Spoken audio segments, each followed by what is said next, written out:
কিয়ামতের দিন হলো প্রতিশ্রুতির দিন, কিয়ামতের দিনটা হলো প্রতিদানের দিন। আল্লাহ পাক সূরা ফাতিহার ভিতরে বলেন মালিকি ইয়াউমিদ্দিন। আরেকটু জোরে বলেন আল্লাহু আকবার। আমার প্রিয় ভাইরা, ইয়াউমা ইউনফাকু ফিস-সূরি ফাতাতুনা আফওয়াজা, যেদিন সিংহায় পূজা হবে, মানুষগুলো দলে দলে আল্লাহর সামনে হাজির হতে থাকবে। জোরে বলেন আল্লাহু আকবার। ইসরাফিল আলাইহিস সালাম সিংহায় ফু দিবেন তিনটি, জবান খুলে বলেন কয়টি? তিনটি। নাম্বার 1, এক নাম্বার যখন ফু দিবে ফাজাউল, ফু দেওয়ার সাথে সাথে ভয় সৃষ্টি হয়ে যাবে। 2 নাম্বারে সাকুল, 2 নাম্বারে ফু দেওয়ার সাথে সাথে বিকট একটা গর্জন হয়ে যাবে। এই বিকট গর্জনে মানুষগুলো অজ্ঞান হয়ে যাবে। এক পর্যায়ে রংপুরের মানুষগুলো বগুড়ার দিকে ছুটতে থাকবে, বগুড়ার মানুষগুলো রংপুরের দিকে ছুটতে থাকবে। মাতাল ছিল না, মানুষগুলো মাতালের মতো হয়ে যাবে। আল্লাহ রাব্বুল আলামিন বলেন ওয়াতারান নাসা সুকারা ওয়া মা হুম বিসুকারা ওয়ালাকিন্না আযাবাল্লাহি শাদীদ। মানুষগুলো মাতাল ছিল না, তারা মাতালের মতো হয়ে যাবে। জোরে বলেন আল্লাহু আকবার। 3 নাম্বার ফু দেওয়ার সাথে সাথে আল কিয়ামু লিরাব্বিল আলামিন, প্রত্যেকটা মানুষ কবর থেকে বের হয়ে আল্লাহ তাআলার সামনে উপস্থিত হতে থাকবে। জোরে বলেন আল্লাহু আকবার। হাসরের ময়দানে থেকে ছুটতে থাকবে। যতগুলো মানুষ মারা গিয়েছে, আমাদের যত আপনজন প্রিয়জন মারা গিয়েছে, তারা তো আর কবর থেকে কখনো ফিরে আসবে না। আসবে নাকি? কবরে যাওয়া যায়, কবর থেকে আর আসা যায়। তবে কবর এমন একটি জায়গা, যেই কবরের মধ্যে সকলকেই একদিন যেতে হবে। ওরে জীবনের ঘড়ি যেদিন, জীবনের ঘড়ি যেদিন হয়ে যাবে বন্ধ, কেন মন দুনিয়াতে দালান কথা বন্ধ, কেন মন দুনিয়াতে দালান কথা বন্ধ। ঘড়ি বন্ধ হওয়ার আগে আল্লাহরে তুই ডাক, যেই ডাক শুনিবেন আমার মহান আল্লাহ পাক। ঘড়ির কাঁটা বন্ধ হইলে, তোমার ঘড়ির কাঁটা বন্ধ হইলে আমলের দরজা হবে বন্ধ। কেন মন দুনিয়াতে দালান কথা বন্ধ, কেন মন দুনিয়াতে দালান কথা বন্ধ। আওয়াজ দিয়ে ধরে বলেন কথা কি ঠিক? এইদিকে যারা দাঁড়িয়ে আছেন, ভাইজান একটু বসলে কি ক্ষতি হবে? কি অনলাইন বসেন। এদিকে এত শব্দ কিসের থেকে আসতেছে? ভলান্টিয়ার ভাইদেরকে বলবো রাস্তার থেকে যেন কোনো শব্দ না আসে, বাসির শব্দ, কথার শব্দ। কোরআনের মাহফিল হচ্ছে, 17-18 বছর মাহফিলে শুধু গন্ডগোল পাইছি। এখন স্বাধীন বাংলাদেশে, দ্বিতীয় স্বাধীন বাংলাদেশে আর গন্ডগোল দেখতে চাই না। ঠিক কিনা বলেন? যারা বাধা দিয়েছিল কোরআনের মাহফিল এই যে করতেছেন, এত বড় মাহফিল, মাহিগঞ্জ থানায় কি অনুমতি নেওয়ার জন্য যাওয়া লাগছে? আর আগে মাহফিল করতে গেলে থানায় যাওয়া লাগে, মামুরে ধরা লাগে, ঘুষও দেওয়া লাগে। কথা বলে না? আমি নিজেই সাক্ষী, এমন কিছু মাহফিল অনুমতি দেয় না, শেষে থানার ওসি টাকা খাইয়া অনুমতি দিচ্ছে। কথা বোঝেন নাই মনে হয়? এই ঘুষখোর লোক মনে হয় আমাদের রংপুরে নাই। এটা হা না বলে না, ফেরা নাই। আচ্ছা, আল্লাহ হেফাজত করুন। জোরে বলুন আমিন। আসতে বলবেন না, জোরে বলেন। আমি আপনাদের কাছে প্রশ্ন করতেছিলাম, আমাদের কি মরা লাগবে? সমস্ত মানুষগুলো কবর থেকে বের হয়ে হাসরের ময়দানের দিকে ছুটতে থাকবে। জোরে বলেন আল্লাহু আকবার। আল্লাহর নবী, বিশ্ব নবী রাহমাতুল লিল আলামিন বলেন, যেদিন মানুষগুলো কবর থেকে বের হবে, আল্লাহ পাক রব্বুল আলামিনের হাবিব বিশ্ব নবী জনাব মুহাম্মদুর রাসূলুল্লাহ সাল্লাল্লাহু আলাইহি ওয়াসাল্লাম বলেছেন, হাদিসের মধ্যে এসেছে, যেদিন সিংহায় ফু দেওয়া হবে, 3 নাম্বার ফু দেওয়ার সাথে সাথে সমস্ত মানুষগুলো কবর থেকে বের হতে থাকবে। বলেন আল্লাহু আকবার। বিশ্ব নবী রাহমাতুল লিল আলামিন বলেন, যারা জান্নাতি হবে, জান্নাতি মেহমান হবে, আল্লাহ পাকের হাবিব বিশ্ব নবী জনাবে মুহাম্মদুর রাসূলুল্লাহ সাল্লাল্লাহু আলাইহি ওয়াসাল্লাম বলেন, কবর থেকে বের হওয়ার সাথে সাথেই আল্লাহ পাক রব্বুল আলামিন তাদের জন্য যানবাহনের ব্যবস্থা করে দেবে। একটু জোরে বলেন আল্লাহু আকবার। হাসরের ময়দানে উপস্থিত নবীজি বলেন, ওই জায়গায় 10 দলে বিভক্ত হবে কিছু মানুষ। আল্লাহু আকবার।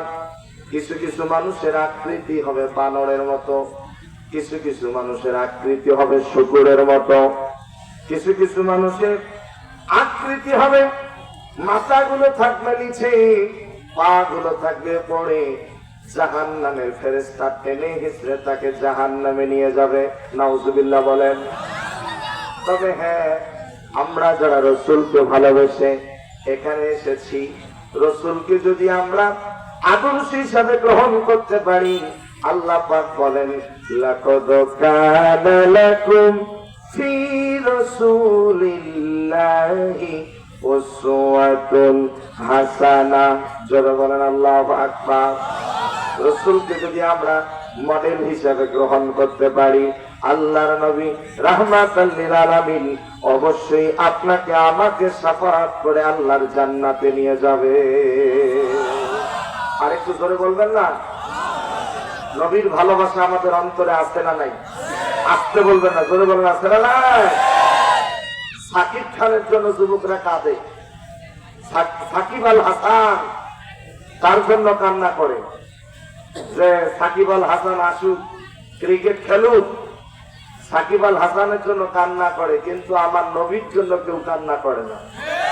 ঠিক কিনা বলেন? সে রাসূল হচ্ছে আমাদের আদর্শ। যে রাসূলের শাফাআত ব্যতীত আমরা কেউ জান্নাতে যেতে পারবো না। উম্মতের আমলনামা মিজানের পাল্লায় তুলে দেওয়া হবে।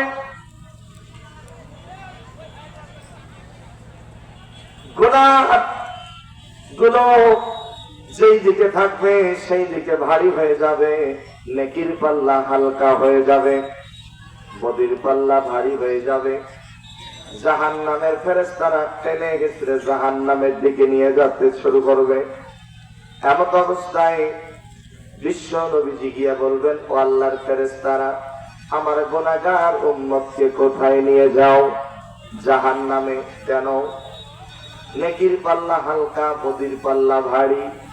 নবীজি ডাক দিয়ে বলবেন, আমার গুনাহগার উম্মতের আমলনামাগুলো আর একবার মিজানের পাল্লায় তুলে দাও। তুলে দিতে চাবে না। আল্লাহ পাক রব্বুল আলামিন আরশে আসীম থেকে ডেকে বলবে, আমার হাবিবুল্লাহ বন্ধু বলেছে দেরি করিও না, এই মুহূর্তে আমার বন্ধুর কথা মতো আমার বান্দার আমলনামাগুলো আর একবার মিজানের পাল্লায় তুলে দাও। আরেকটু জোরে বলেন আল্লাহু আকবার। মিজানের পাল্লায় তুলে দেওয়া হবে। লক্ষ্য করে দেখবেন, নেকির পাল্লা হালকা, বদির পাল্লা ভারী। আল্লাহর নবী ডান হাত বের করে নেকির পাল্লার মধ্যে কি যেন তুলে দিবেন, সঙ্গে সঙ্গে নেকির পাল্লাটা ভারী হয়ে যাবে। জোরে বলেন সুবহানাল্লাহ। আল্লাহর ফেরেশতারা আহলান সাহলান মারহাবা বলে তাদেরকে জান্নাতে নিয়ে যাবে। সুবহানাল্লাহ বলেন। গুনাহগার উম্মত দেখে বলবে, ওগো নবীজি, আমি তো জাহান্নামে চলে গিয়েছিলাম, আপনি যদি না আসতেন। ওগো আল্লাহর নবী, দয়া করে মাফ করবেন, আপনি কি যেন নেকির পাল্লায় তুলে দিয়েছেন, ভারী হয়ে গিয়েছে, আপনি কি একটু বলবেন? নবীজি ডাক দিয়া বলবে, ওই যে কায়দা হারা তাফসীর মাহফিলে রাসূলকে ভালোবেসে রাসূলের প্রতি দরুদ শরীফ পড়েছিলাম। আল্লাহু আকবার বলেন। আরেকটু জোরে বলেন না আল্লাহু আকবার।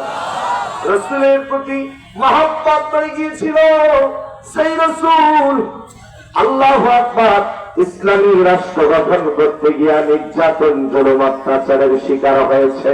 ঠিক তুমিও যদি এরকম নির্যাতন জুলুম অত্যাচারের শিকার হও, আল্লাহর নবী অবশ্যই আপনাকে আমাকে সাফায়াত করে আল্লাহর জান্নাতে নিয়ে যাবে। এটা কি মাইক আর কত ভালো লাগবে?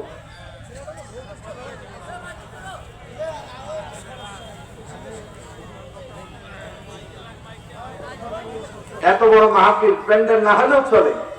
আমি বারবার কর্তৃপক্ষকে এতটুকু তাকিদ দেই যে মাইকটা ভালো থাকতে হবে, বিকল্প বুদ্ধি থাকতে হবে। অত্যন্ত গুরুত্বপূর্ণ একটি সময়। আর কত সময় দেব? আল্লাহ হেফাজত করুন। জোরে বলো না আমিন। আর একটু জোরে বলো না আমিন।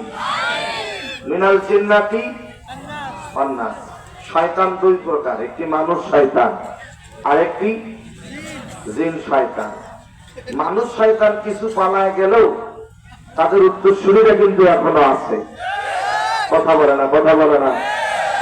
তো এই বিভিন্ন সমস্যা দেখায় মাহফিল গুলো তারা বন্ধ করার ষড়যন্ত্র করতে পারে। এজন্য আমরা আল্লাহ সন্তুষ্টির জন্য একটা জোরে স্লোগান দেবো, লিল্লাহে তাকবীর। যত জোরে স্লোগান তত মাইল স্পিরিটে শয়তান পালিয়ে যাবে। লিল্লাহে তাকবীর, নারায়ে তাকবীর। তাহলে আমাদের মডেল, আমাদের আদর্শ জনাবে মুহাম্মদুর রাসূলুল্লাহ সাল্লাল্লাহু আলাইহি ওয়াসাল্লাম, যে রাসূল স্ত্রীদের সাথে উত্তম আচরণ করেছেন, সাহাবীদের সাথে উত্তম আচরণ করেছেন, যে রাসূল সহকর্মীদের সাথে উত্তম আচরণ করেছেন। জোরে বলেন না আল্লাহু আকবার। এখন তো মাইক ছাড়া ভালো লাগতেছে না, তাই মাইক দেওয়ার দরকার কি?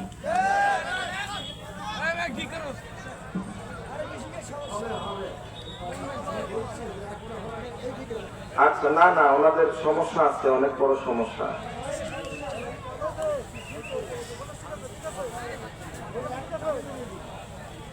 আল্লাহ হেফাজত করুন। আর একটু জোরে বলুন আল্লাহুম্মা আমিন।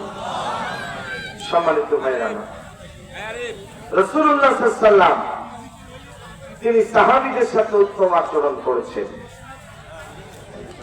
আল্লাহর নবী প্রিয় সাহাবী হযরত আনাস রাদিয়াল্লাহু তাআলা আনহু বয়স মাত্র 8 বছর।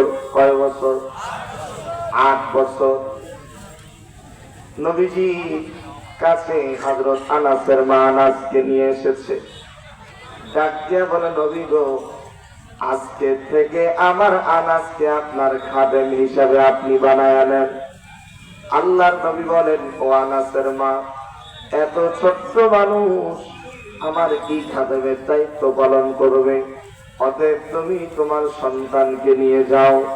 হযরত আনাসের মা ডেকে বলে, ওগো আল্লাহর নবী, আমার সন্তান আনাস বড় বড় কাজ করতে পারবে না, অন্তত পক্ষে ওযুর পানি এনে দিবে, মেসওয়াক এনে দিবে, পাঞ্জাবি জুব্বা এনে দিবে।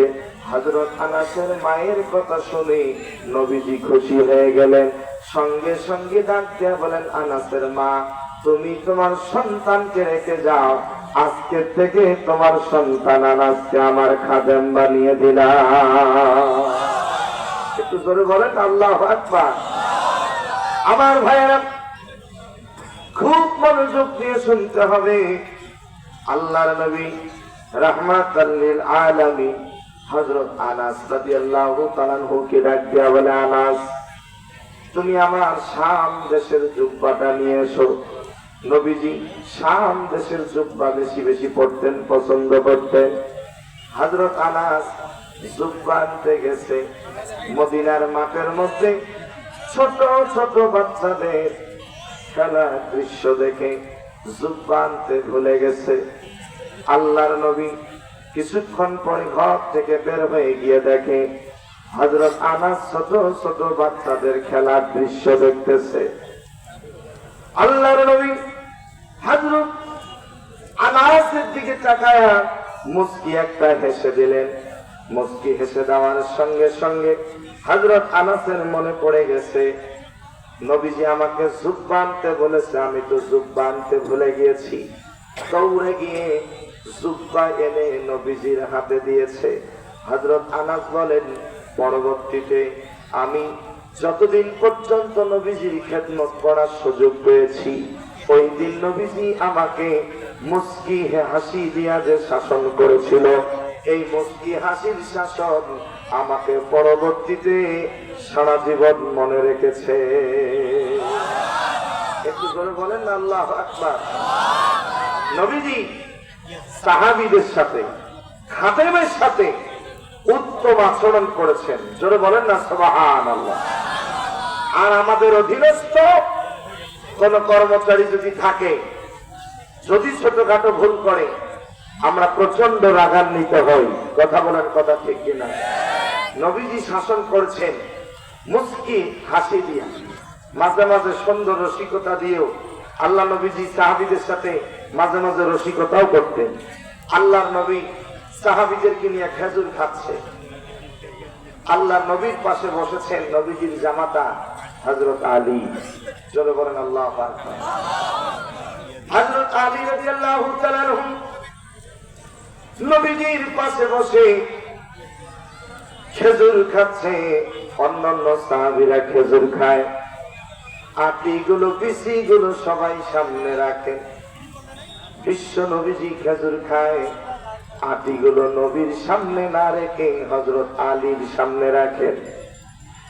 খেজুর খাওয়া যখন শেষ, এক পর্যায়ে নবীজি সাহাবীদেরকে ডাক দেয়া বলে, সাহাবীরা দেখো, আল্লাহ আমার একটা জামাই দিয়েছে, খাদক জামাই, শুধু খায় আর খায়। সবার সামনে অল্প বিচি, অল্প আটি, আর আমার জামাই আলীর সামনে ডাবল বিচি।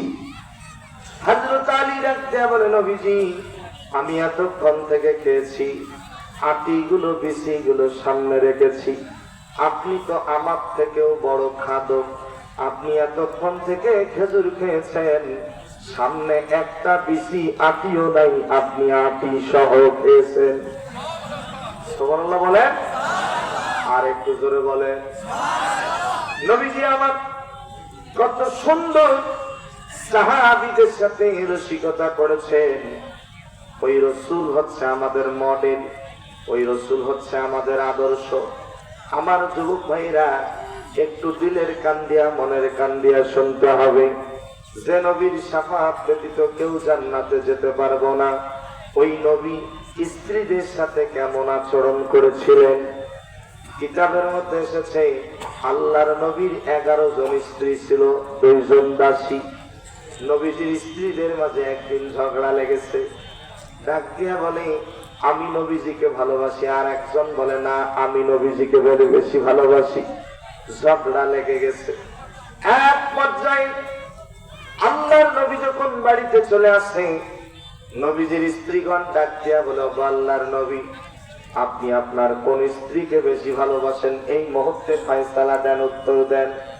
এই কথা বলার সাথে সাথে আল্লাহর নবী রাহমাতাল লিল আলামিন তিনি একটু হিকমত অবলম্বন করলেন। উদউ ইলা সাবিলি রাব্বিকা বিল হিকমা।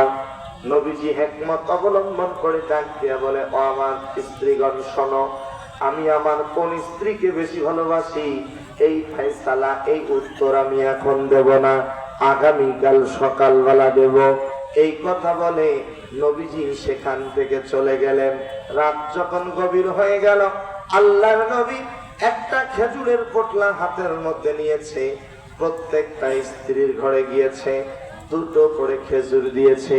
ডাক দিয়া বলে, ও আমার স্ত্রী শোনো, তোমাকে 2টা খেজুর দিলাম, ওয়াদা দাও এই কথা তুমি কাউকেই বলবা না, আমানত রাখবা, তোমাকে 2টা খেজুর দিলাম এই কথা কাউকেই বলবা না। এইভাবে নবীজি প্রত্যেকটা স্ত্রীর ঘরে গিয়া 2টা করে খেজুর দিয়েছেন।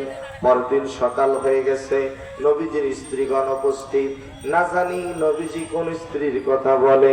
এক পর্যায়ে নবীজি ডাক দিয়া বলেন, ও আমার স্ত্রীগণ শোনো, গতকাল রাত্রে যার ঘরে গিয়ে আমি 2টা খেজুর দিয়েছি তাকে আমি সব থেকে বেশি ভালোবাসি।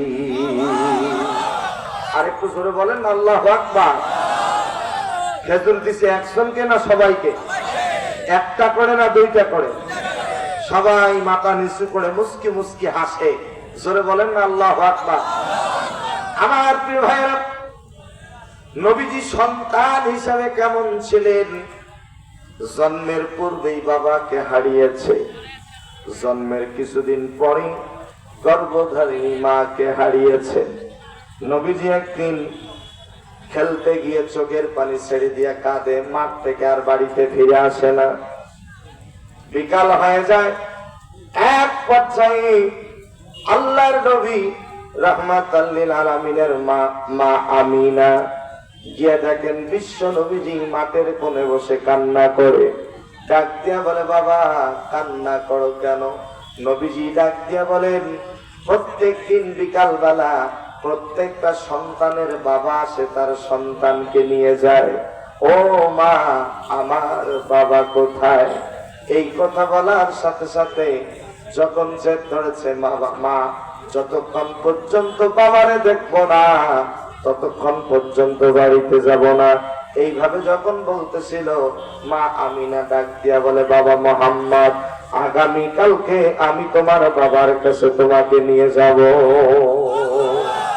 একটু করে বলেন আল্লাহু আকবার। নবীজির মায়ের নাম কি ছিল? জোরে বলেন কি নাম? আমেনা। নবীজি রহমতের নবী, নবীজি বরকতের নবী। দিলের কান দিয়া মনের কান দিয়া শুনতে হবে, ওমা আরসালনাকা ইল্লা রাহমাতাল লিল আলামিন।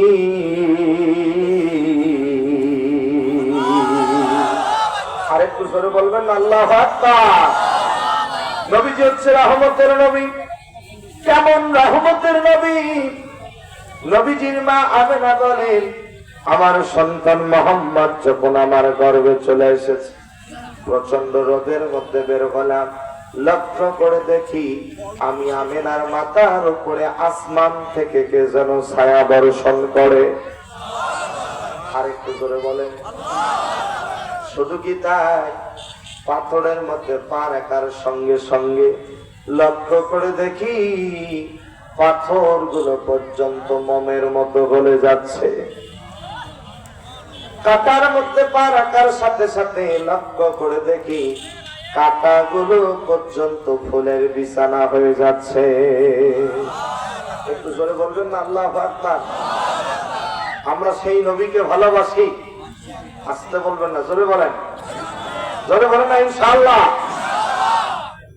ওই রাসূলের মহব্বত ভালোবাসা যদি অন্তরে না থাকে, প্রকৃত মুমিন ঈমানদার হওয়া সম্ভব নয়। খুব মনোযোগ। আমার প্রিয় ভাইরা, বিশ্ব নবীজির মা আমিনা ডাক দিয়া বলেন, বাবা মোহাম্মদ আগামীকালকে আমি তোমার বাবার কাছে নিয়ে যাব। আল্লাহর নবীকে সঙ্গে নিয়ে আল্লাহর নবীর বাবার কাছে চলে গেলেন। লাশ কি বাবা? এ বাবা, এ ছেলে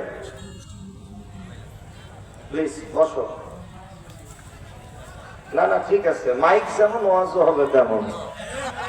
আজকে যদি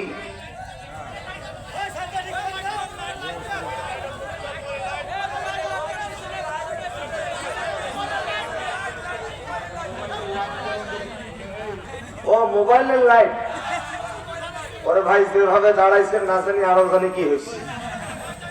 আল্লাহ হেফাজত করুন, জোরে বলুন আমিন। আমি তো ভয় পেয়ে গেছিলাম, একটু সবাই জোরে বলেন তো আল্লাহু আকবার। না না হয়নি, আর একটু যুবকের মতো বলবেন আল্লাহু আকবার। এখন কি স্লোগান দিলে কেউ ধরবে নাকি? ভয় আছে নাকি? আমাদের আর কোনো ভয় নাই। তবে আলহামদুলিল্লাহ, আলহামদুলিল্লাহ আরো ভয় থাকবে না। আমাদের এই মাতৃভূমি বাংলাদেশটা যদি কোরআন দিয়ে পরিচালিত হয়, ঠিক কিনা বলে? আর সুযোগ যেহেতু পেয়েছি, এই সুযোগ আর হাতছাড়া করব, জোরে বলেন করব। কোরআন আছে সেখানে, কোরআন নাই যেখানে, যেখানে কোরআন নাই তাদের সাথে আমাদের কোনো সম্পর্ক নাই।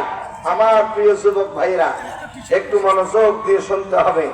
আলোচনা করতেছিলাম নবীজির মা আমিনা নবীজিকে নিয়ে আসছে। নবীজির বাবার নাম কি? আব্দুল্লাহ। তার কবর জিয়ারতের উদ্দেশ্যে জোরে বলুন আল্লাহু আকবার।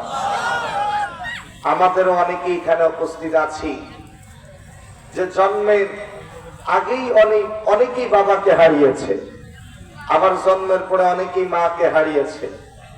আপনাদের কাছ থেকে জানতে চাই, আল্লাহর দেওয়া জবান খুলে বলেন তো, মা বাবার মতো আপন পৃথিবীতে আর কেউ আছে? আসতে বলবেন না, জোরে বলেন আছে? নাই। মা বাবার মতো আপন পৃথিবীতে কেউ হতে পারে না। একমাত্র আপন মা। দুঃখ কষ্ট কেউ না বুঝলে মা কিন্তু ঠিকই বোঝে, ঠিক কিনা বলেন? এই জন্য রাসূল বলেছেন, তিনটি জিনিসের দিকে যতই তাকাবেন আল্লাহ তাআলা জীবনের গুনাহ মাফ করে দেবেন। এক নাম্বার, আপনি কোরআন করতে পারেন না, কোরআন খুলে ওযু করে কোরআনের দিকে যত তাকাবেন আল্লাহ তাআলা জীবনের গুনাহ মাফ করে দেবেন। আর একটু জোরে বলেন। দুই নাম্বার, আপনার আব্বা আম্মা এখনো বেঁচে আছে, আপনার আব্বা আম্মার দিকে যতক্ষণ পর্যন্ত নেক নজরে তাকাবেন ততক্ষণ পর্যন্ত আল্লাহ তাআলা জীবনের গুনাহ মাফ করে দেবে। নাম্বার 3, যারা হজে গিয়েছে দেখতে পেয়েছেন পবিত্র কাবা ঘর।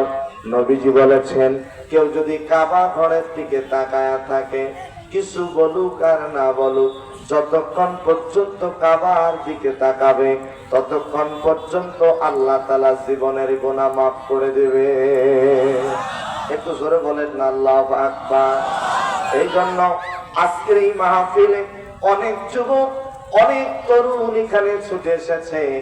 সম্প্রতি একটি ঘটনা ঘটেছে, আপনারা হয়তোবা জানেন যে বগুড়ায় একটি সন্তান তার মাকে হত্যা করেছে। আসলে ঘটনা কিন্তু তা নয়, ঘটনা তা নয়। কারণ কোন সন্তান মাকে কখনো হত্যা করতে পারে? বলেন পারে না। কারণ মায়ের মতো আপন তো পৃথিবীতে আর কেউ হয় না। একজন মা সন্তানের জন্য কত কষ্ট করেছে। নবীজি বলেন, কোন সন্তান যদি মায়ের দিকে বাবার দিকে নেক নজরে একবার তাকায়, একটা কবুল হওয়া হজের সব আল্লাহ পাক রব্বুল আলামিন তার আমলনামায় দিয়ে দেয়।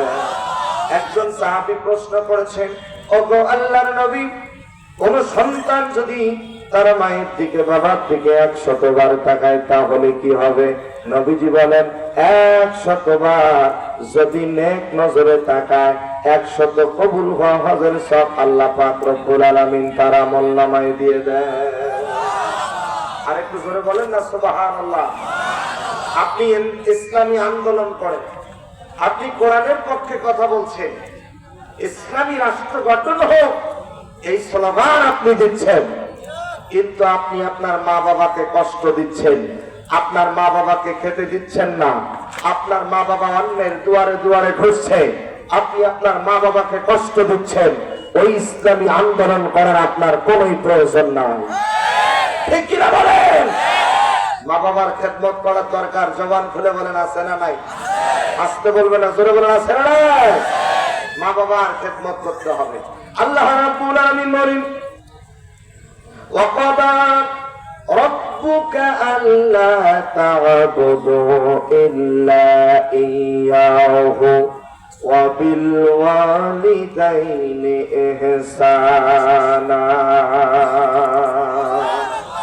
ইম্মা ইয়াবলুগান্না ইনদাকাল কিবারা আহাদুহুমা আও কিলাহুমা ফালা তাকুল লাহুমা উফফিন ওয়া লা তানহারহুমা ওয়া কুল লাহুমা قولا كريما واخفض لهما جناح الذل من الرحمة وقل رب ارحمهما كما ربياني صغيرا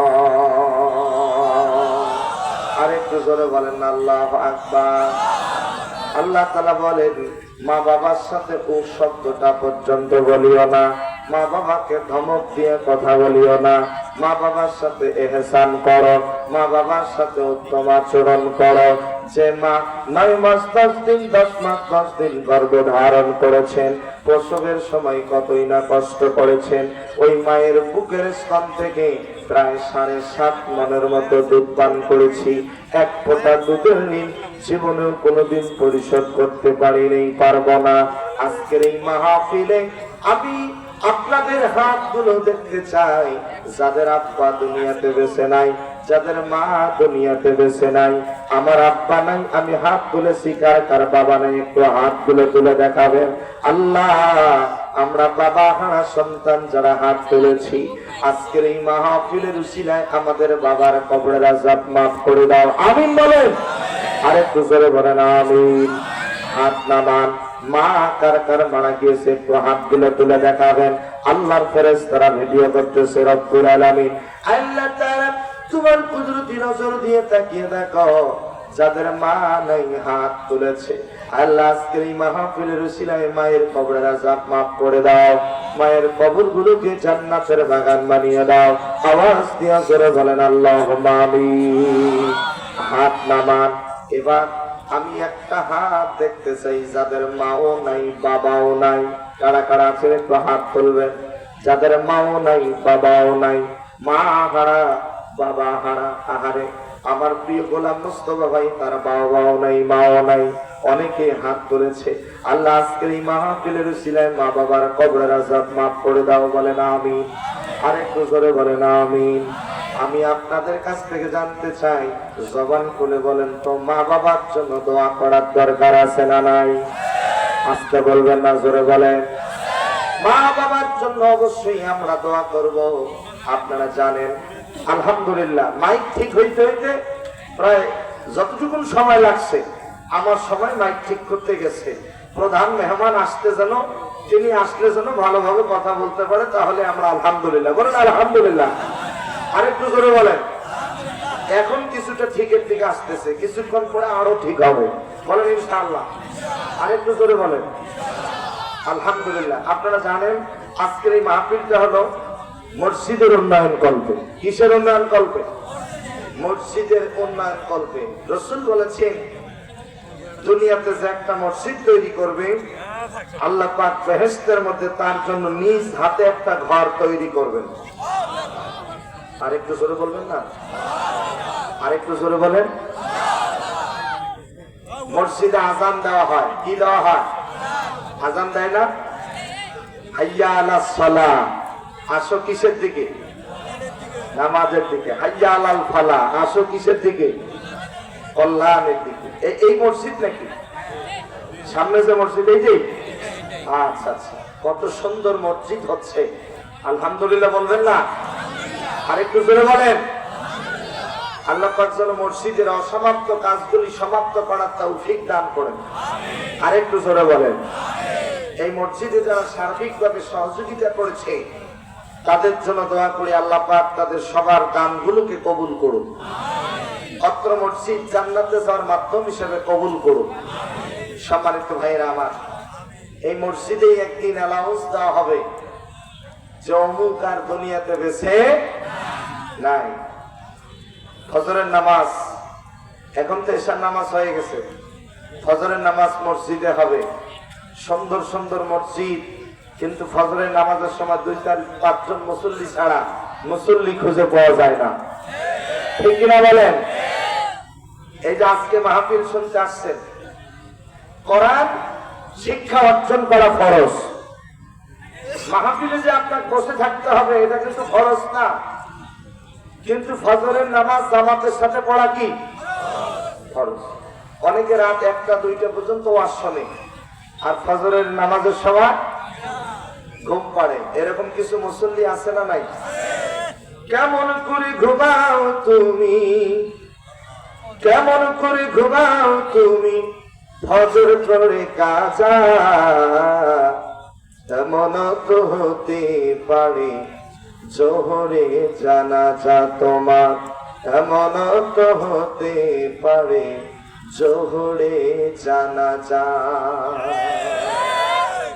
আপনার আমার কি একদিন জানাজা হবে? একটু জোরে বলেন হবে? আপনি আমি যখন মারা যাব, মারা যাওয়ার পরে লাশটা যখন কবরের কাছে নিয়ে যাবে, লাশ কবরের কাছে যাওয়ার আগেই চলে যাবে বাস। কি যাবে? বাস। লাশটা পচে যাওয়ার আগে পচে যাবে আপনার আমার কবরের বাস, ঠিক কিনা বলেন? আল্লাহু আকবার, জোরে বলেন আল্লাহু আকবার।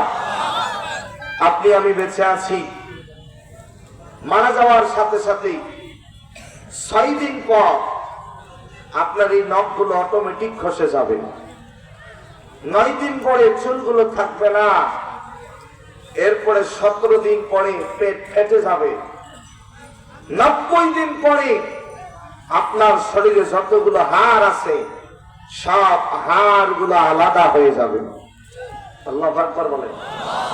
কিসের এত অহংকার? আমি আপনাদেরকে বলতে চাই, পৃথিবীতে এসেছিলাম যেভাবে যেতে হবে, পৃথিবীতে যেভাবে এসেছিলাম ওভাবেই যাব। টাকা পয়সা বাড়ি গাড়ি জায়গা জমি এগুলো কি নিয়ে যেতে পারবো? এটা হানা বলেন, পারবো? 6 দিন পরে নখ খসে যাবে, 9 দিন পরে চুল, কবর গায়ের সামান নিতে কইরো না কেউ ভুল, কবর জায়গা ভালো না, কবর জায়গা ভালো না, আমল দিয়ে কবর গৃহ সাজিয়ে নিতে হয়। 6 দিন পরে নখ খসে যাবে, 9 দিন পরে চুল, কবর গায়ের সামান নিতে কইরো না কেউ ভুল, কবর জায়গা ভালো নয়, আমল দিয়ে কবর গৃহ সাজিয়ে নিতে হয়। ওই কবর আমল দিয়ে সাজাতে হবে। তবে আজকে তারাই সৌভাগ্যবান হবে যারা মসজিদের জন্য দান করবে, এই দানগুলো তার সঙ্গী হয়ে যাবে। আরেকটু জোরে বলবেন না সুবহানাল্লাহ? আরেকটু জোরে বলেন আল্লাহু আকবার। আমরা মসজিদের জন্য সবাই দান করবো তো ইনশাআল্লাহ? আরেকটু জোরে বলেন। তোমার গোনা দিন ফুরাইয়া যাবে, গোনা দিন ফুরাইয়া যাবে, যৌবনে লাগবে ভাটি, ওই যে দেখো ডাকিতেছে তোমায় কবরের মাটি। ও যেদিন সন্ধ্যা হলে ডুবের বেলা, এক পলকে ভেঙ্গে যাবে তোমার রঙেরই মেলা, কারে দিবা তুমি জোরে দাম, কারে দিবা তুমি জোরে দাম, কার মাথায় ভাঙবা লাঠি, ওই যে দেখো ডাকিতেছে তোমায় কবরের মাটি। কথা বলেন, কথা কি ঠিক? কবরের মাটিগুলো ডাকতেছে।